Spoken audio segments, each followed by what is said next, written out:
আমরা কিন্তু মাঝে মধ্যে এইভাবে তরকারিটা তৈরি করতে পারি। এভাবে রান্না করলে খেতে এত বেশি মজা হয়। হ্যালো ফ্রেন্ডস, আসসালামু আলাইকুম। আজকের রেসিপিতে স্বাগতম জানাচ্ছি। আজকে যারা নতুন রাঁধুনি তাদের জন্য ঝটপট রেসিপি নিয়ে চলে আসলাম। প্রথমে রুই মাছটাকে ভালোভাবে ধুয়ে পরিষ্কার করে হলুদ লবণ মেখে নিয়েছি। তেল দিয়ে পর্যাপ্ত পরিমাণ তেল দিয়ে তেলটা গরম করে নিয়েছি একটা প্যানের মধ্যে। এখন এক এক করে ছেড়ে দিচ্ছি। যখন তেলটা দিবেন, তেলটা গরম হয়ে আসার পর এক চিমটি লবণ ছিটিয়ে দিবেন। লবণ ছিটিয়ে দিলে মাছটা আর ভেঙে যায় না। তারপর মাছটা যখন ভাজা হয়ে গেছে তখন আমি ওই তেলটার মধ্যে এখানে পটল আর আলু নিয়েছি। এখানে পটল নিয়েছি হাফ কেজির মতো আর আলু নিয়েছি 250 গ্রামের মতো। এখন সুন্দরভাবে কেটে ধুয়ে পরিষ্কার করে নিয়েছি, দেখতে পাচ্ছেন। আর তেলের মধ্যে সামান্য হলুদ আর লবণ দেওয়া আছে।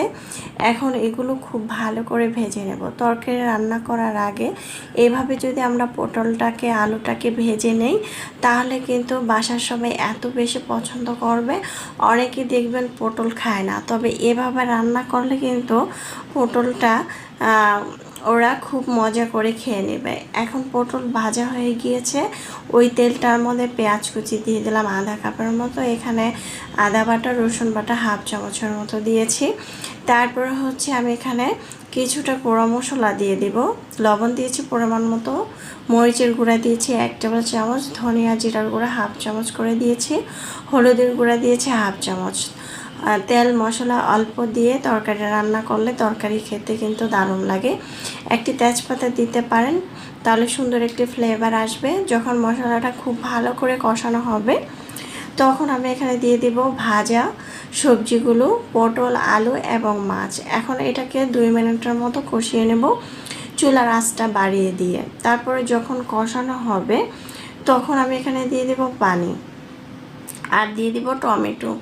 এখানে আমি 2টি টমেটো নিয়েছি, 4-5টা কাঁচামরিচ নিয়েছি, দেখতে পাচ্ছেন।